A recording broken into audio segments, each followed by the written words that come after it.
ఆరాధనకు యోగ్యుడా, నిత్యము స్తుతించెదను. నీ మేలులను మరువకనే ఎల్లప్పుడు స్తుతి పాడెదను. ఆరాధనకు యోగ్యుడా, నిత్యము స్తుతించెదను. నీ మేలులను మరువకనే ఎల్లప్పుడు స్తుతి పాడెదను. ఆరాధన. మన ప్రభువును రక్షకుడైన యేసుక్రీస్తు నామములో మీకు కృపయు సమాధానము కలుగునుగాక. బైబిల్ గ్రంథములో నుండి ఆదికాండము 50వ అధ్యాయము 16-17 వచనాల్లో దేవుని యొక్క వాక్యాన్ని విందాం. యోసేపునకు ఇలాగు వర్తమానం పంపిరి, నీ తండ్రి తాను చావక మునుపు ఆజ్ఞాపించినదేమనగా, మీరు యోసేపుతో నీ సహోదరులు నీకు కీడు చేసిరి గనుక దయచేసి వారి అపరాధమును వారి పాపమును క్షమించమని అతనితో చెప్పుడనెను. కాబట్టి దయచేసి నీ తండ్రి దేవుని దాసుల అపరాధమును క్షమించమనిరి. వారు యోసేపుతో ఇలాగ మాట్లాడుచుండగా అతడు ఏడ్చెను. ప్రియమైన సహోదరి సహోదరులారా, ఈరోజు మనము అపరాధ భావము గురించి దేవుని యొక్క వర్తమానాన్ని మనం వింటున్నాం. ప్రార్థన చేసుకుందాము. పరిశుద్ధమైన తండ్రి, ప్రేమ కలిగిన మా ప్రభువా, నీ పరిశుద్ధ నామమునకు వందనాలు, స్తోత్రాలు తండ్రి. ఈరోజు అపరాధ భావం గురించినటువంటి వాక్యము నీ గ్రంథంలో నుండి మేము చూస్తూ ఉండగా మా జీవితాలు మా హృదయాలతో మీరు మాట్లాడండి ప్రభువా. విన్న వాక్యము నీరు కట్టి ఫలింప చేయమని, నీ దాసుని ఆత్మను అభిషేకించి వాడుకుని మహిమ పొందమని యేసు నామములో అడిగి వేడుకొంచున్నాము తండ్రి, ఆమేన్. ప్రియమైన దేవుని బిడ్డలారా, ఈరోజు ఇక్కడ మనం చదువుతున్నటువంటి వాక్య భాగంలో యోసేపు యొక్క సహోదరులు అపరాధ భావము కలిగి ఉన్నారు. ఆదికాండం 50వ అధ్యాయం 16-17లో యోసేపునకు ఇలాగ వర్తమానం పంపిరి, నీ తండ్రి తాను చావక మునుపు ఆజ్ఞాపించినదేమనగా, మీరు యోసేపుతో నీ సహోదరుని కీడు చేసిరి గనుక దయచేసి వారి అపరాధమును వారి పాపమును క్షమించమని అతనితో చెప్పుడనెను. కాబట్టి దయచేసి నీ తండ్రి దేవుని దాసుల అపరాధమును క్షమించమనిరి. వారు యోసేపుతో ఇలాగ మాట్లాడుచుండగా అతడు ఏడ్చెను. అపరాధ భావం అంటే ఏమిటి అని మనం గమనించినట్లయితే, మన హృదయము మన మనస్సాక్షి మన మీద నేరారోపణ మోపటమే అపరాధ భావం. పాపము చేత గద్దించబడడం అపరాధ భావం. పాపము మనం హృదయంలో ఉంటే ఖచ్చితంగా మన హృదయం మన మీద అపరాధ భావము మోపుతూ ఉంటుంది. అపరాధ భావం అంటే మన హృదయం మన మీద నేరారోపణ మోపుతూ ఉంటుంది. మన మనస్సాక్షి మన మీద నేరారోపణ మోపుతూ ఉంటుంది. ఇలా చేయకూడదు కదా, ఇలా మాట్లాడకూడదు కదా, ఇలా ఎందుకు మాట్లాడావు, ఇలా ఎందుకు నువ్వు ప్రవర్తించావు, నువ్వు దేవుని బిడ్డవు కదా, నువ్వు ఇలా చేయకూడదు కదా, నువ్వు ఇలా ఎందుకు చేసావు అని మన మనస్సాక్షి మన మీద నేరారోపణ మోపుతూ ఉంటుంది. మన పాపమును బట్టి మనం బాధపడుతూ ఉంటాం, దుఃఖపడుతూ ఉంటాం. అదే అపరాధ భావం. ఉదాహరణకి మనం బైబిల్లో మనం చూసినట్లయితే యోహాను సువార్త 8వ అధ్యాయం 9వ వచనంలో వ్యభిచారం ముందు పట్టబడిన స్త్రీని రాళ్లతో కొట్టి చంపాలని చెప్పేసి అక్కడ ఉన్నటువంటి యూదులు ఆ వ్యక్తిని రాళ్లతో కొట్టి చంపుదామని అనుకుని యేసుప్రభు దగ్గర తీసుకొచ్చినప్పుడు, మరి ధర్మశాస్త్రంలో వ్యభిచారం చేస్తున్నటువంటి స్త్రీని రాళ్లతో కొట్టి చంపమనుంది, మరి నువ్వేం చెప్తావు చెప్పు అని అడిగితే యేసుప్రభు వారు అన్నారు, మీలో పాపం లేని వాడు మొట్టమొదట ఆమె మీద రాయి వేయండి అన్న. ఆ మాట ఎప్పుడైతే యేసుప్రభు వారు అన్నారో, యోహాను సువార్త 8వ అధ్యాయము 9వ వచనంలో, వారు ఆ మాట విని పెద్దవారు మొదలుకొని చిన్నవారి వరకు ఒకని వెంట ఒకడు బయటికి వెళ్ళిరి, యేసు ఒక్కడే మిగిలెను. ఆ స్త్రీ మధ్యను నిలవబడి ఉండెను. మీలో పాపం లేనివాడు మొట్టమొదట ఆమె మీద రాయి వేయండి అని అనగానే, వారు ఆ మాట విని అన్న దగ్గర ఫుట్ నోట్స్ లో మనస్సాక్షి చేత గద్దింపబడిన వారై అనే మాట రాయబడింది. అంటే మీలో పాపం లేనివాడు మొట్టమొదట ఆమె మీద రాయి అనగానే, పాపం లేనివాడు అంటే వెంటనే ఆ మాట వినగానే వాళ్ళ పాపం వాళ్ళకి గుర్తొచ్చింది. వారి మనస్సాక్షి చేత గద్దించబడిన వారై అనే మాట ఉంది. గద్దించింది ఎవరు? మనుషులెవరు వారిని గద్దించలేదే, వారి మనస్సాక్షి వారిని గద్దించింది. అవును, నేను ఆ మీద రాయి వేశాను, కానీ నేను పాపం చేసిన వాడినే. చిన్నవారు మొదలుకొని చిన్నవాడు కూడా నేను పాపం చేసిన వాడినే, నా తల్లిదండ్రులు తెలియకుండా నేను దొంగతనం చేశాను, అబద్ధాలు ఆడాను అని చిన్నవారు కూడా వారి పాపాలు గుర్తు చేసుకొని వారు మనస్సాక్షి చేత గద్దించబడినప్పుడు చిన్నవారు మొదలుకొని పెద్దవారు వరకు రాళ్ళు వదిలిపెట్టి వెళ్ళిపోయారు. మన హృదయంలో పాపం ఉన్నప్పుడు మన మనస్సాక్షి మన మీద నిరారోపణ చేస్తూ ఉంటుంది. ఇదే అపరాధ భావం. కాబట్టి ఈ రోజు ఈ అపరాధ భావంతో నువ్వు ఉన్నావా? నేను చేయకూడని పనులు చేస్తూ ఉన్నాను, నేను అపరాధ భావం చేత బాధపడుతున్నాను. యోసేపు అన్నదమ్ములు అపరాధ భావంతో ఉన్నారు. యోసేపు విషయంలో గతములో చేసినటువంటి తప్పిదముల నిమిత్తము గద్దించబడ్డారు. యోసేపు యొక్క అన్నదమ్ములు యోసేపు విషయంలో గతంలో తప్పిదాలు చేశారు. ఆ తప్పిదాల చేత వారు మనస్సు గద్దించబడింది. అందుకని వాళ్ళ తండ్రి చనిపోయిన తర్వాత ఇప్పటి వరకు మా సహోదరుడు యోసేపు మన తండ్రిని బట్టి మనల్ని చూచాడేమో మంచిగా, ఇప్పుడు నాన్న లేడు కాబట్టి మళ్ళీ ఏం చేస్తాడో అనేటువంటి అభద్రతా భావంతో వారు ఉన్నారు, ఆందోళనతో వారు ఉన్నారు. ఎందుకంటే మన తమ్ముడి విషయంలో మన గతంలో మనం చాలా అతన్ని బాధ పెట్టాము, అతన్ని దుఃఖ పెట్టాము, చేయకూడని పనులు ఎన్నో చేశాము, కాబట్టి అతడు మనల్ని ఏమి చేయను అనేటువంటి అపరాధ భావంతో వారు ఉన్నారు. ఏం చేశారు యోసేపు విషయంలో? గతంలో వారు చేసిన తప్పిదాలు ఏమిటనంటే యోసేపు మీద పగబట్టిరి అనే మాట ఉంది ఆదికాండం 37వ అధ్యాయం 4వ వచనంలో. అలాగే యోసేపు మీద అసూయ పడ్డారు, యోసేపు మీద పగబెట్టుకున్నారు. తమ సహోదరుడే అతను చంపాలని చూశారు. చివరికి అతన్ని కాళీగోతులో పడవేశారు. కాళీగోతులో పడవేసినప్పుడు చాలా ఏడ్చాడు, చాలా బాధపడ్డాడు. అయినా వారు పట్టించుకోలేదు. చివరికి ఆ మీదుగా వర్తకులు వెళ్తూ ఉంటే యోసేపుని 20 తులముల వెండికి అమ్మివేశారు. ఒక బానిసగా యోసేపు అమ్మబడ్డాడు. అలా వెళ్ళిపోయినటువంటి యోసేపు బానిసగా అమ్మబడినా కొనుగోబడినా తన తండ్రి దేవుడినే నమ్ముకున్నాడు. ఆ దేవుని మీద ఆధారపడ్డాడు. ప్రతి విషయంలో దేవునికి మొరపెట్టి ప్రార్థన చేశాడు. ఐగుప్తు దేశం వెళ్ళినా, దేశం కాని దేశంలో అమ్మబడినా, బానిసగా వెళ్ళిపోయినా దైవ భయం కలిగి జీవించాడు. దేవుని యందు భయభక్తులు కలిగి జీవించాడు. అందుకనే దేవుడు ఒక రోజున అతను గొప్పగా ఆశ్రయించాడు. రాజుగారికి ఒక కల వచ్చింది. 7 బలమైన ఆవులు ఉన్నాయి. తర్వాత 7 బక్కచిక్కున ఆవులు వచ్చి బలమైన ఆవుల్ని తినేశాయి. అది రాజుగారికి వచ్చిన కళ. దాని భావం ఎవరో చెప్పలేకపోయారు. కానీ యోసేపు దాని భావాన్ని తెలియజేశాడు.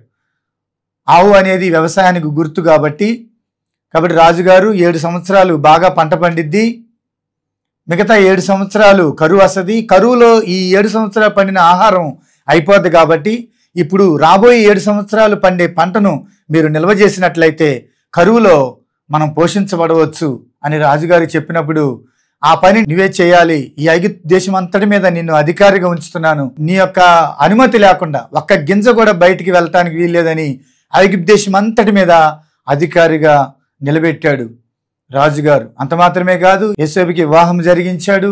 యోసేపుకి 2 కుమారులు పుట్టారు. తర్వాత కరువు వచ్చింది. ఆ కరువులో యోసేపు ఐగుప్తు దేశం అంతటిని ఏలుతా ఉన్నాడు. ఆ సమయంలో ఆహారం కోసం అప్పటికి 1 సంవత్సరం అయిపోయింది కరువు వచ్చి. 1 సంవత్సరానికే ప్రపంచమంతటా విలువలాడిపోయింది ఆహారం లేక. సమస్త దేశస్థులు ఐగుప్తు దేశంలో ఆహారం కొనటానికి వచ్చారు. ఎందుకంటే 7 సంవత్సరాలు పండినటువంటి ఆ బలమైన పంట వారు నిల్వ చేయడం జరిగింది గోడాంలో. అందుకని వారి దగ్గర ఆహారం ఉంది. ఆదికాండము 41వ అధ్యాయము 57వ వచనంలో, మరియు ఆ కరువు ప్రతి దేశమందు భారముగా ఉన్నందున సమస్త దేశస్థులు యోసేపునొద్ద ధాన్యము కొనుటకు ఐగుప్తునకు వచ్చిరి. సమస్త దేశస్థులు, ప్రపంచంలో ఉన్నటువంటి నలుమూల దేశంలో ఉన్నటువంటి వారందరూ కూడా ఆహారం కొనటానికి ఐగుప్తు దేశానికి వచ్చారు, యోసేపు దగ్గరికి వచ్చారు. ఎందుకంటే యోసేపు అధికారి కాబట్టి. వీళ్ళతో పాటు వారి అన్నలో కూడా వచ్చారు. వచ్చినప్పుడు యోసేపు వారిని గుర్తుపట్టాడు. వారైతే గుర్తుపట్టలేదు కానీ యోసేపు గుర్తుపట్టాడు. చివరికి మీరు ఎంతమంది ఏమిటి అని అడిగాడు. వాళ్ళు చెప్పారు, మేము 12 మంది, ఒక ఆయన చిన్నవాడు రాలేదు, తండ్రి దగ్గరే ఉన్నాడు, ఇంకో ఆయన లేడు అని చెప్పారు. మీరు చెప్పేదంతా అబద్ధం, మీరు ఆహారం కొనడానికి కాదు వచ్చింది, మా దేశం యొక్క గుట్టు తెలుసుకోవడానికి మీరు వచ్చారు అని చెప్పేసి అని వారిని 3 రోజులు చెరసాల్లో ఉంచాడు. వాళ్ళని ఏమి ఇబ్బంది పెట్టలేదు కానీ వారికి క్షేమ సమాచారం, వారికి మంచి అన్నీ చూసుకున్నాడు. కానీ వాళ్ళ తమ్ముడు రాలేదు, బెన్యామీన్ రాలేదు. బెన్యామీన్ చూడాలని ఎంతో ఆశ యోసేపుకి. చాలా సంవత్సరాలు అయింది వీళ్ళని చూడక. వారే వచ్చారు యోసేపు దగ్గరికి. ఇప్పుడు వరకు మీరున్న వాక్యంలో మనం ఏం నేర్చుకుంటున్నామనంటే, మన జీవితంలో మనుషులు మనం బాధ పెట్టినా, తృణీకరించినా, మనం దేవుని మీద ఆధారపడినట్లయితే, దేవుని యందు భయభక్తులు కలిగి జీవించినట్లయితే, నీతిగాను పరిశుద్ధంగాను మనం జీవించినట్లయితే, ఎవరున్నా లేపని దేవుడు నన్ను చూస్తున్నాడు. యోసేపుకు ఐగుప్తు దేశంలో నా అనేవారు ఎవరు లేరు, కానీ దేవుడు నన్ను చూస్తున్నాడు అనేటువంటి దైవభయము కలిగి ఉన్నందువలన అతడు పరిశుద్ధంగా జీవించగలిగాడు, పాపానికి దూరంగా ఉన్నాడు. అందుకే దేవుడు అతనికి తోడైండి ఐగుప్తు దేశం అంతటి మీద అధికారిగా దేవుడు చేశాడు. దేవుడు గొప్ప కార్యం తన జీవితంలో, గొప్ప అద్భుత కార్యాన్ని జరిగించాడు. నీ జీవితంలో కూడా మనుషులు నిన్ను తృణీకరిస్తున్నా, మనుషులు నిన్ను బాధకు గురి చేసినా, నువ్వు కూడా దేవుని భయం కలిగి ఉంటే యోసేపులాగా దేవుని ఆశీర్వదిస్తాడు. ఎవరు నిన్ను వెలివేశారో, ఎవరు నిన్ను తృణీకరించారో వారే నీ యొద్దకు వచ్చేలాగా చేస్తాడు. కాబట్టి యోసేపు అన్నదమ్ములు వచ్చారు, ధాన్యం కొనడానికి గుర్తుపట్టాడు, వారిని 3 రోజులు చెరసాల్లో ఉంచాడు. ఆ మాట మనము ఆదికాండము 42వ అధ్యాయం 17వ వచనంలో వారిని 3 దినములు చెరసాల్లో వేయించును. 18వ వచనం, 3వ దినమున యోసేపు వారిని చూచి, నేను దేవునికి భయపడేవాడును, మీరు బ్రతుకున్నట్లు దీన్ని చేయుడి. ఏమిటనంటే, మీరు ఒక వ్యక్తిని ఇక్కడ ఉంచి మిగిలిన వాళ్ళందరూ ఆహారం తీసుకుని వెళ్ళండి, మీరు వచ్చేటప్పుడు చిన్నవాడిని, అనగా 12వ వాడు ఉన్నారన్నారు కదా, ఆయన కూడా తీసుకొని రండి అని అన్న. ఆ చిన్నవాడిని తండ్రి పంపించడానికి ఇష్టపడతలేదు, ఎందుకంటే వీడికంటే ముందు పుట్టినవాడు చనిపోయాడు కాబట్టి అతన్ని ఉంచుకున్నాడు. కాబట్టి చిన్నవాడిని పంపించడానికి ఇష్టం లేదు. వీళ్ళు 3 రోజులు చెరసాలలో ఉండేపాటికి మనస్సాక్షి చేత వారు గద్దించబడ్డారు. వారి హృదయం వారి మీద నేరారోపణ మోపింది. ఏంటనంటే, మనం ఈరోజు చెరసాల్లో ఉన్నాము, మనము చాలా ఆందోళన ఉన్నాము, బాధపడుతున్నాము, వేదన పడుతున్నాము. కానీ ఒకప్పుడు మనం మన తమ్ముడు కూడా ఇదే పని చేశాము. యోసేపు అన్నదమ్ములు చెరసాల్లో ఉన్నప్పుడు వారిలో ఉన్న అపరాధం భావం కూడా బయటకు వచ్చింది. చూడండి, అక్కడ ఆదికాండం 42వ అధ్యాయము 21వ వచనం, అప్పుడు వారు నిశ్చయముగా మన సహోదరుని ఎడల మనము చేసిన అపరాధమునకు శిక్ష పొందుచున్నాము, అతడు మనలను బతిమాలు కొనినప్పుడు మనం అతని వేదన చూచియు వినకపోతిమి, అందువలన ఈ వేదన మనకు వచ్చినని ఒకరితోనొకడు మాట్లాడుకొనిరి. పెద్దవాడు అంటున్నాడు అక్కడ, రూబేను 22వ వచనంలో, నేను ముందే చెప్పానుగా, ఆ చిన్నవాడిని చంపొద్దు, పాపం చేయొద్దు, అతని రక్తము చిందించొద్దు అని చెబితే మీరు విన్నారా అని ఒకరి మీద ఒకరు అక్కడ నిందలు మోపుకుంటూ మనం చేసిన అపరాధమును బట్టి, పాపమును బట్టి ఈరోజు మనం ఈ శిక్షను అనుభవిస్తున్నామని అక్కడ యోసేపు అన్నదమ్ములు చెప్పడం జరిగింది.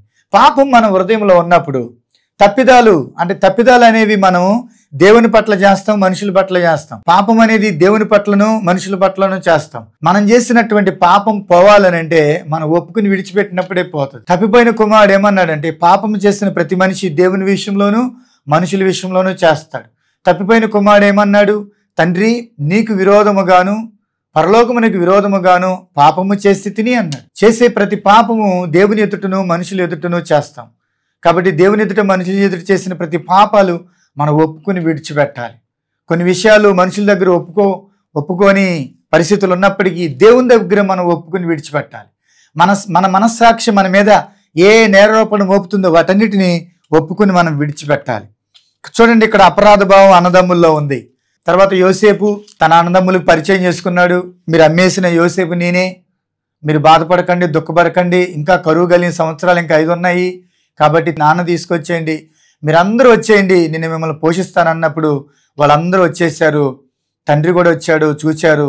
చివరికి చాలా సంవత్సరాలు అక్కడ ఉన్న తర్వాత తండ్రి చనిపోయిన తర్వాత తిరిగి మళ్ళీ వారు ఏ దేశంలో వచ్చారో ఆ కానాను దేశంలో తండ్రిని సమాధి చేసి తిరిగి వారు మరి ఐగుప్తు దేశానికి వచ్చిన తర్వాత అప్పుడు వాళ్ళల్లో మళ్ళా ఒక అపరాధ భావం ఏంటంటే, ఇప్పటి వరకు మన సహోదరుడు తండ్రిని బట్టి మనల్ని చూశాడు అనుకుంటా మంచిగా, ఇప్పుడు తండ్రి లేడు కాబట్టి మనల్ని ఏం చేస్తాడో అనుకుని వాళ్ళు ఇలాగ వర్తమానం పంపారు. ఆదికాండం 50వ అధ్యాయం 15వ వచనం చదువుతున్నాను. యోసేపు సహోదరులు తమ తండ్రి మృతి పొందుట చూచి, ఒకవేళ యోసేపు మన యందు పగబట్టి మనం అతనికి చేసిన కీడంతటి చొప్పున మనకు నిశ్చయముగా కీడు జరిగించుననుకుని యోసేపునకు ఇలాగు వర్తమానం పంపిరి. నీ తండ్రి తాను చావకు మునుపు ఆజ్ఞాపించినదేమనగా, మీరు యోసేపుతో నీ సహోదరులు నీ కీడు చేసిరు గనుక దయచేసి వారి అపరాధమును వారి పాపమును క్షమించుమని అతనితో చెప్పుడనెను. కాబట్టి దయచేసి నీ తండ్రి దేవుని దాసుల అపరాధము క్షమించుమనిరి. వారు యోసేపుతో ఇలాగ మాట్లాడుచుండగా అతడు ఏడ్చెను. వాళ్ళ నాన్న బ్రతికున్నప్పుడు ఈ మాట అన్నాడో లేదో తెలియదు, కానీ వాళ్ళు ఏమని వర్తమానం పంపారంటే, నాన్న బ్రతికున్నప్పుడు మీరు యోసేపు విషయంలో మీరు తప్పిదాలు చేశారు, కాబట్టి మీరు వెళ్ళి తమ్ముడిని అడగండి, తమ్ముడు నీ విషయంలో మేము ఈ విధంగా తప్పిదాలు చేశాము, మమ్మల్ని క్షమించమని అడగండి, మీ తమ్ముడు మిమ్మల్ని క్షమిస్తాడు అని నాన్న బతుకున్నప్పుడు చెప్పాడు అని వీళ్ళు ఇక్కడ మాట్లాడుతున్నారు.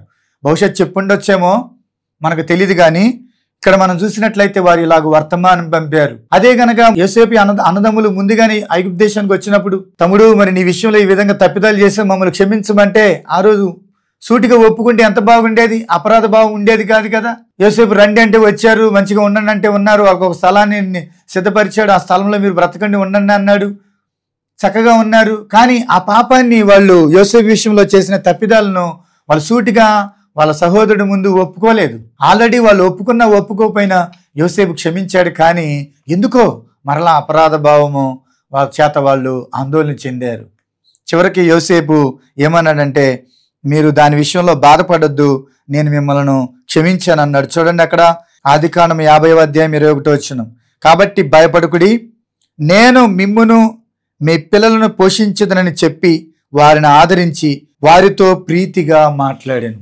నన్ను బాధపెట్టిన విషయాలను మనస్ఫూర్తిగా నేను మిమ్మల్ని క్షమించాను, దాని విషయంలో మీరు భయపడొద్దు అని చెప్పేసి నేను మిమ్మల్ని పోషిస్తాను, నేను ఉన్నాను కాబట్టి మీకేం భయం లేదు అని యోసేపు అక్కడ చెప్పాడు. ప్రేమగా మాట్లాడాడు. ప్రేమ క్షమిస్తుంది, ప్రేమ పగబెట్టుకోదు, ప్రేమ ఉపకారం చూపుతుంది, ప్రేమ ఆదరిస్తుంది, ప్రేమ మరుగుపరిచిద్ది. కాబట్టి ప్రియమైన సహోదరి సహోదరులారా, యోసేపు యేసు ప్రభుకి సాదృశ్యంగా ఉన్నాడు. యేసు ప్రభు కూడా ఆయన ప్రేమ కలిగిన దేవుడు, క్షమించడానికి సిద్ధమైన మనసు కలిగిన వాడు. యోసేపు అన్నదమ్ములు కలిగి ఉన్నటువంటి అపరాధ భావం నువ్వు కలిగి ఉన్నావేమో, గతంలో చేసిన తప్పిదమ్ముల నిమిత్తము పాపముల నిమిత్తము బాధపడుతూ దుఃఖపడుతూ ఉన్నావేమో, పశ్చాత్తాపడుతూ ఉన్నావేమో, నీ పాపం విషయమై నువ్వు ఆందోళన చెందుతున్నావేమో. ప్రభు దగ్గరికి రా, ప్రభు నిన్ను క్షమించడానికి సిద్ధమైన మనసు కలిగిన వాడు. బైబిల్లో రాయబడింది, యోహాను రాసిన మొదటి పత్రిక 1వ అధ్యాయము 9వ వచనంలో రాయబడింది, మన పాపములు మనం ఒప్పుకొని అలా ఆయన నమ్మదగిన వాడు నీతిమంతుడు గనక సమస్త దుర్నీతి నుండి మనల్ని పవిత్రులుగా చేయను అనే మాట వ్రాయబడి ఉన్నది.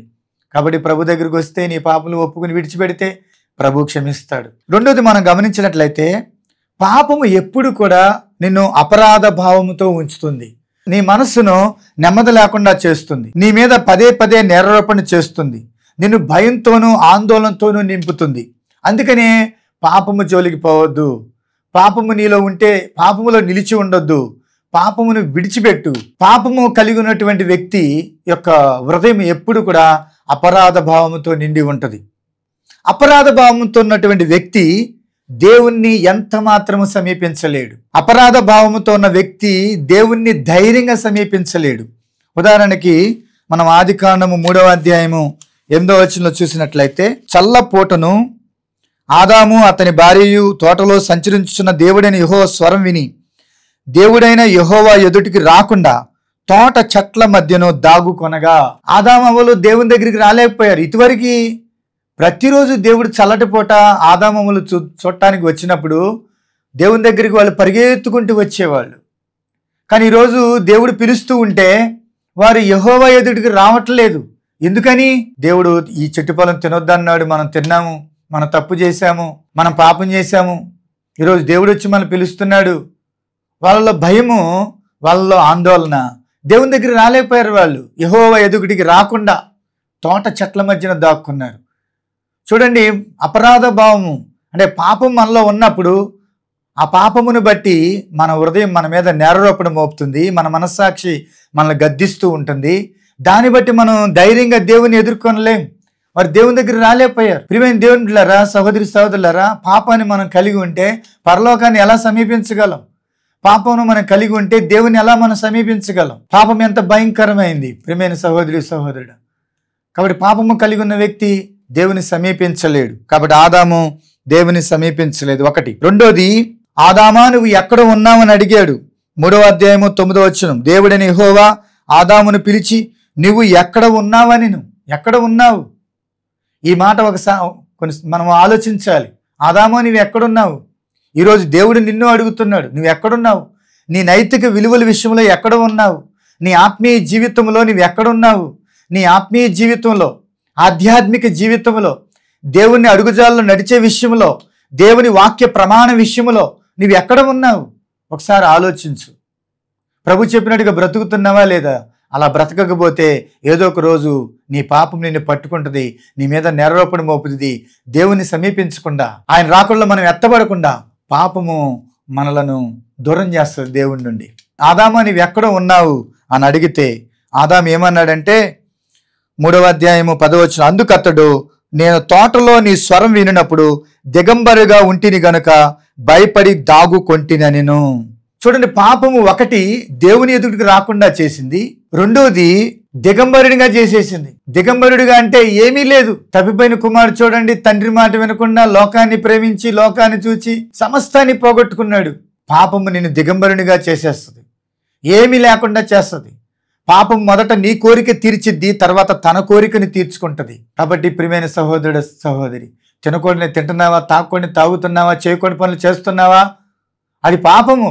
పాపం అంటే ఏమిటనంటే దేవుని ఆజ్ఞను అతిక్రమించడమే పాపం. ఆ పాపము మనలో ఉన్నప్పుడు అపరాధ భావం ఖచ్చితంగా మన మీద మోపబడిద్ది, హృదయం మోపిద్ది, మనస్సాక్షి గద్దిస్తూ ఉంటుంది.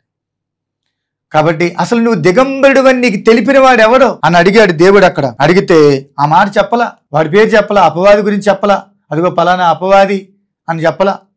మనం కూడా కొన్నిసార్లు అంత నష్టపోయిన తర్వాత, చేతులు కాలిన తర్వాత తర్వాత ఎప్పుడుకో చెప్తాం. చెప్పం, ఏ విషయం భార్యకి చెప్పో, భర్తకి చెప్పో, చెప్పాల్సిన విషయాలు కూడా చెప్పం, అంతా అయిపోయిన తర్వాత చెప్తాం. కాబట్టి ఇక్కడ ఆదాము చెప్పలా. చూడండి, పాపం ఎంత భయంకరమైంది. ఒకటి దేవునితో రాకుండా చేసింది, రెండోది దిగంబరునిగా చేసింది, దేవుని దగ్గర సమీపించకుండా చేసింది. అపరాధ భావం ఉన్న వ్యక్తి దేవుని సమీపించలేడు, చీకటి వెలుగైన దేవుణ్ణి సమీపించలేదు. కాబట్టి ప్రియమైన వారులారా, ఈరోజు నువ్వు అపరాధ భావంతో ఉన్నావా? నీ పాపం నీ మీద నేరారోపణ మోపుతుందా? ఒకసారి ఆలోచించి, ఏ విషయాలు నీ మనస్సాక్షి నీ మీద నేరారోపణ మోపుతుందో వాటన్నిటినీ నువ్వు దేవుని సన్నిధికి తీసుకుని వచ్చి నువ్వు ప్రార్థన చేయాలి. అపరాధ భావము కొన్నిసార్లు నిన్ను నాశనం చేసుకునేలాగా చేస్తుంది. ఉదాహరణకి ఒక అమ్మాయి ఉంది, ఆ అమ్మాయి తల్లిదండ్రులకి లెటర్ రాసి చనిపోయింది. ఆ లెటర్లో ఏముందనంటే, నేను ఒక వ్యక్తి చేతిలో మోసపోయాను, ఒక వ్యక్తిని ప్రేమించి నేను మోసపోయాను, నన్ను క్షమించండి అని చెప్పి ఆమె చనిపోయింది. ప్రియమైన సహోదరి సహోదరుడా, ఈ పాపము జోలికి నువ్వు పోవడానికి వీల్లేదు, నువ్వు చనిపోవడానికి కూడా వీల్లేదు. నువ్వెంత ఘోర పాపమైన ప్రభువు క్షమించడానికి సిద్ధంగా ఉన్నాడు. నువ్వు అపరాధ భావంతో ఉన్నా దేవుడు క్షమించడానికి సిద్ధమైన మనసు కలిగి ఉన్నాడు. కానీ నువ్వు ఎప్పుడు అలాంటి పని చేయకు. బైబిల్లో మనం గమనించినట్లయితే ఒక ఆయన ఉన్నాడు, యేసుప్రభు శిష్యుడు ఇస్కరియోతు యోధ. మత్తయి సువార్త 27వ అధ్యాయం 3, 4, 5 వచనాలు చదువుతున్నాను. అప్పుడు ఆయన అప్పగించిన యోధ ఆయనకు శిక్ష విధింపబడగా చూచి పశ్చాత్తాపడి ఆ 30 వెండి నాణెములు ప్రధాన యాజకుల యొద్దకును పెద్దల యొద్దకును మరలా తెచ్చి, నేను నిరపరాధి రక్తమును అప్పగించి పాపము చేసి తినని చెప్పాను. వారు, దానితో మాకేమి, నీవే చూసుకునిమని చెప్పగా అతడు ఆ వెండి నాణెములను దేవాలయంలో పారవేసి పోయి ఉరిపెట్టుకొనెను. ఇస్కరియోతు యోధ, యేసు ప్రభు శిష్యుడైన ఇస్కరియోతు యోధ డబ్బు కోసం 30 వెండి నాణాల కోసం యేసు ప్రభువుని అప్పగించాడు. అప్పగించిన తర్వాత ఆయనకి మరణశిక్ష విధింపబడగా చూచి పశ్చాత్తాపడ్డాడు. పశ్చాత్తాపం అంటే అర్థం ఏంటంటే, నా పాపము చేత దేవుని మనసును దుఃఖపెట్టానని బాధపడడమే పశ్చాత్తాపం. కాబట్టి తాను పశ్చాత్తాపడి, ఈ యేసు ప్రభు నన్ను ఎంతో ప్రేమించాడు, ఆయన నా అవసరతలు తీర్చాడు, నన్ను పోషించాడు 3.5 సంవత్సరాలు, నేను నమ్మకంగా లేకపోయినా నా ప్రభు నాకు నమ్మకంగా ఉన్నాడు, నమ్మకమైన వ్యక్తికి నేను నమ్మక ద్రోహం చేశాను, నాలంటోడు బ్రతకూడదు అనుకున్నాడు. ఈ 30 వెండి నాణాలు నాకెందుకు, నేను వాళ్ళకి ఇచ్చేస్తాను, ఇచ్చేస్తే దాంతో మాకేం పని, నువ్వే చూసుకోనంటే ఆ 30 వెండి నాణాలు దేవాలయంలో పారవేసి పోయి ఊరిపెట్టుకొని చనిపోతాడు. అపరాధ భావం ఎంత భయంకరమైందో ఆలోచించండి. అది మనల్ని మనం నాశనం చేసుకునేలాగా చేసింది. అదే గనక ఆ పాపాన్ని పట్టి తెచ్చి ప్రభు దగ్గర పెడితే, ప్రభువా నేను తెలుసో తెలియక ఈ పాపం చేశాను, నేను డబ్బు కోసం కక్కుర్తిపడి ఇలాంటి పని చేశాను, ప్రభువా నన్ను క్షమించంటే ప్రభు మనస్ఫూర్తిగా క్షమించేవాడు. యోసేపులాగా ఆ శిలువ మీద ఉన్నటువంటి రెండో దొంగను క్షమించలేదా? అలాగే యేసు 10 మంది శిష్యులు పేతురు కూడా అబద్ధం ఆడాడు. ఆయన ఎవరో నాకు తెలియదు, ఆయన అప్పగింపబడిన రాత్రి నువ్వు ఆ శిష్యుల్లో ఒక్కడవే అని అంటే ప్రాణభయంతో ఆయన ఎవరో నాకు తెలియదు అని పేతురు అబద్ధం ఆడాడు. పేతురు యొక్క పాపము అబద్ధమని ఈ పాపము, ఇస్కరియోతు యోధ పాపము ఒకటే. పెద్ద పాపమైనా చిన్న పాపమైనా పాపం పాపమే. కానీ పేతురేమో అబద్ధం ఆడినా అతడు అనేకులకు ఆశీర్వాదకరంగా మారాడు. ఎందుకు అని అంటే తాను పశ్చాత్తాపడ్డాడు, తాను నాశనం చేసుకొనలేదు, పశ్చాత్తాపడ్డాడు. ఒక రోజున యేసు ప్రభు వారు పేతురు యొక్క పశ్చాత్తాపాన్ని చూచి యేసు ప్రభు వారు తిరిగి లేచిన రోజున అన్నాడు, స్త్రీలతో అన్నాడు, మార్కు సువార్త 16వ అధ్యాయం 7వ వచనంలో, నేను మీకంటే ముందుగా గలిలయకి వెళ్తున్నాను, నేను తిరిగి లేచానని పేతురుతో చెప్పండి అని స్పెషల్గా అక్కడ పేతురు గురించినటువంటి మాట వాడారు. తర్వాత లూకా సువార్త 24వ అధ్యాయము 34వ వచనంలో, ప్రభు నిజముగా లేచి సీమోనుకు కనబడినని చెప్పుకొనుచుండిరి. స్పెషల్గా సీమోనుకు కనబడ్డాడు. కొరింథీ మొదటి పత్రిక 15వ అధ్యాయం 4-5 వచనాల్లో ఆయన కేఫాకును అటు తర్వాత అనే మాట రాయబడింది. సీమోను కొరకు అనగా పేతురు కొరకు స్పెషల్గా కనబడ్డాడు. ఎందుకు? పేతురు నా విషయంలో చేసిన తప్పిదాల నిమిత్తం పశ్చాత్తాపడుతున్నాడని పేతురు కొరకు కనబడ్డాడు. పేతురు కూడా ప్రభు ఎదుట పశ్చాత్తాపడినప్పుడు ప్రభు క్షమించాడు. పేతురు అనేకులకి ఆశీర్వాదకరంగా దేవుడు చేశాడు. నీ పాపమును కూడా విషయమై నువ్వు పశ్చాత్తాపడుతున్నావేమో, బాధపడుతున్నావు, ప్రభువుని సమీపించు. నువ్వు ఎక్కడున్నా, ఏ స్థలంలో ఉన్నా నువ్వు దేవుణ్ణి అడుగు, ప్రభువా నా పాపములు క్షమించు, నేను చేసిన తప్పిదాలు క్షమించమని మనస్ఫూర్తిగా పశ్చాత్తాప హృదయంతో నువ్వు ప్రార్థన చేయి. దేవుడు ఖచ్చితంగా నిన్ను క్షమిస్తాడు. ఈరోజు ఒక తీర్మానం తీసుకో, ఒక మంచి నిర్ణయం తీసుకో. తప్పిపోయిన కుమారుడు, లూకాసు వార్త 15వ అధ్యాయము 18వ వచనం, నేను లేచి నా తండ్రి వద్దకు వెళ్ళి, తండ్రి, నేను పరలోకమునకు విరోధముగాను నీ ఎదుటను పాపము చేసి తిని, ఇక మీదట నీ కుమారుడు అనిపించుకొనుటకు యోగ్యుడను కాను, నన్ను నీ కూలివారిలో ఒకనిగా పెట్టుకునిమని అతనితో చెప్పుదును అనుకుని లేచి తండ్రి వద్దకు వచ్చాను. అతను తీసుకున్న ఒక మంచి నిర్ణయం ఏంటంటే, నేను లేచి తండ్రి దగ్గరికి వెళ్తాను. నా తండ్రి మాట వినకుండా నా తండ్రిని ఎంతో దుఃఖపెట్టాను, బాధ పెట్టాను, నేను సమస్తాన్ని కోల్పోయాను. ఈ నా పరిస్థితుల నుండి మార్చేది నా తండ్రి మాత్రమే. కాబట్టి నేను లేచి నా తండ్రి దగ్గరికి వెళ్తాను, నా పాపాన్ని ఒప్పుకుంటాను. అక్కడ చూడండి, నీకును పరలోకమునకు విరోధముగా పాపము చేసి తిని. పాపము చేసే ప్రతి మనిషి దేవుని విషయంలో, మనుషుల విషయంలో చేస్తాడు. కాబట్టి ప్రియమైన వారులారా, దేవుని ఎదుట నీ పాపమును ఒప్పుకుని విడిచిపెట్టినట్లయితే ప్రభు తప్పనిసరిగా క్షమిస్తాడు. ఇర్మియా గ్రంథం 4వ అధ్యాయం 1వ వచనం, ఇదే యెహోవా వాక్కు, ఇశ్రాయేలు, నువ్వు తిరిగి రానుద్దేశించినడలా నా యొద్దకే రావలెను. నువ్వు ఇటు అటు తిరుగుట మాని నీ హేయ క్రియలను నా సన్నిధి నుండి తొలగించి నువ్వు రానుద్దేశించిన నా యొద్దకే రా. నీ పాపమును బట్టి నువ్వు దుఃఖపడుతున్నావేమో, అపరాధ భావము చేత బాధపడుతున్నావేమో, నువ్వు ఎవరి దగ్గరికి చెప్పుకున్న ప్రయోజనం లేదు. ఎవరి దగ్గరికి వెళ్ళి నువ్వు చెప్పినా ఇంకా ఎక్కువ చేస్తారు కానీ తక్కువ చేయరు. కాబట్టి దేవుడు అంటున్నాడు, నువ్వు రానుద్దేశించి, నువ్వు పడిపోయావో, చెడిపోయావో, ఆగమైపోయావో, నువ్వు నా దగ్గరికి రా, నేను నిన్ను క్షమిస్తాను అని దేవుడు చెప్తున్నాడు. కాబట్టి ప్రియమైన దేవుని బిడ్డలారా, ప్రభువును సమీపించి నీ పాపమును బట్టి నువ్వు పశ్చాత్తాపడితే ప్రభువు క్షమిస్తాడు. అదే రోమిలకు రాసిన పత్రిక 5వ అధ్యాయం ఆఖరి వచనంలో రాయబడింది. ఆఖరి లైన్లో, పాపము ఎక్కడ విస్తరించునో అక్కడ కృప అపరిమితముగా విస్తరించుతున్నది. దేనికి అనంటే, పాపము నీ జీవితంలో నెమ్మది లేకుండా చేస్తుంది, సమాధానం లేకుండా చేస్తుంది, నీ జీవితంలో సమస్తాన్ని కూడా నేను పీల్చి పిప్పి చేస్తుంది. కానీ అలాంటి పడిపోయిన నిన్ను నిలబెట్టాలని కృప నిన్ను ప్రేమిస్తుంది. కృప నీకు సమీపంగానే ఉంది. ఈ కృపగల ఈ మాటలు, ఈ దేవుని మాటలు వింటున్న నీవు కృప ఉందని పాపములో నిలిచి ఉండబాకు. దేవుడు ప్రేమ గలని వాడని, క్షమించడానికి సిద్ధమైన మనసు గలవాడని పాపంలో నిలిచి ఉండబాకు. పాపం ఎప్పుడు నీ జీవితంలో నెమ్మది ఇవ్వదు, ఆశీర్వాదాన్ని ఇవ్వదు, దీవెని ఇవ్వదు. మంచిదనాలు నువ్వు చూడలేవు, దేవుని ధైర్యంగా సమీపించలేవు, పరలోకానికి ఎంత మాత్రం నువ్వు ప్రవేశించలేవు. ప్రభు త్వరగా రాబోతున్నాడు. కాబట్టి కృపను ఆధారం చేసుకుని నీతిమంతుడివై నీవు ఇంకా నీతిమంతుడిగా ఉండు, పరిశుద్ధుడై నీవు ఇంకా పరిశుద్ధుడిగా ఉండు. నీ పాపాలు ఒప్పుకుని విడిచిపెట్టు, ప్రభువు తప్పనిసరిగా క్షమిస్తాడు. నేనే నా చిత్తానుసారంగా నీ అతిక్రమములను తుడిచివేస్తాను, నీ పాపములు ఎన్నటికీ జ్ఞాపకం చేసుకుని దేవుడు చెప్తున్నాడు. మార్పు నొందిన హృదయాన్ని దేవుడు నీకు ఇస్తాడు, రాతి గుండె తీసివేసి మాంసపు గుండె నీకు ఇస్తాడు. దేవుడి కొద్ది మాటలు దీవించును గాక. ఆమెన్. ప్రార్థన చేసుకుందాం. ప్రేమగల తండ్రి, దయగలిగిన మా ప్రభువా, నీ పాదాలకు వందనాలు, స్తుతులు, స్తోత్రాలు చెల్లిస్తున్నాం నాయన. యోసేపు అన్నదమ్ములు అపరాధ భావంతో ఉన్నారు ప్రభు. యోసేపు విషయంలో చేసిన తప్పిదాలు నిమిత్తమై వారు అపరాధ భావంతో నిండి ఉన్నప్పుడు యోసేపు వారిని క్షమించాడు, వారిని ఆదరించాడు, వారితో ప్రీతిగా మాట్లాడాడు ప్రభు. పాపం ఎంత భయంకరమైందో మేము చూస్తున్నాం. అపరాధ భావంతో ఉన్న వ్యక్తి దేవుని సమీపించలేడని ఆదాము దేవుని సమీపించలేకపోయాడు ప్రభు. మా జీవితంలో ఎక్కడ పాపాన్ని చోటు ఇవ్వలేదు ప్రభు. నీ మాటలు ఉన్న ప్రతి ఒక్కరు తమ పాపం విషయమై ఒప్పుకుని విడిచిపెడుతున్నారు. అట్టి పాపము నుండి విడిపించమని వేడుకొంటున్నాను. నతడు యేసు నామములో వారి పాపములు క్షమించమని ప్రభా ప్రార్థన చేస్తున్నాను. మీరు ఎవరి పాపములు క్షమించుదురో వారి పాపములు క్షమించుదురని చెప్పిన దేవా, వారి పాపములు క్షమించండి. వారి పాపములు వారు ఒప్పుకుని విడిచిపెడుతుండగా సహాయం చేయండి. అతిక్రమములు దాచిపెట్టివాడు వర్ధిల్లుడు, వాటిని ఒప్పుకుని విడిచిపెట్టివాడు కనికరం పొందినని చెప్పినట్లుగా నీ కనికరం వారి మీద ఉంచి వారు మరొక నూతనమైన వ్యక్తిగా జీవించు కృప అనుగ్రహించి వారు అనేకులకు ఆశీర్వాదకరంగా చేసి మీరే మహిమ పొందమని యేసు నామములో అడిగి వేడుకొంచున్నాము తండ్రి. ఆమేన్. మన తండ్రిని దేవుని ప్రేమయు ప్రభువైన యేసుక్రీస్తు కృపయు పరిశుద్ధాత్మక అన్యోన్య సహవాసము సకల దీవెన. దేవుని మాట విన్న ప్రతి ఒక్కరికి పరిశుద్ధుల సహవాసమునకు సంగమునకు దేవుడు సదాకాలము తోడి నడిపించును గాక. ఆమేన్.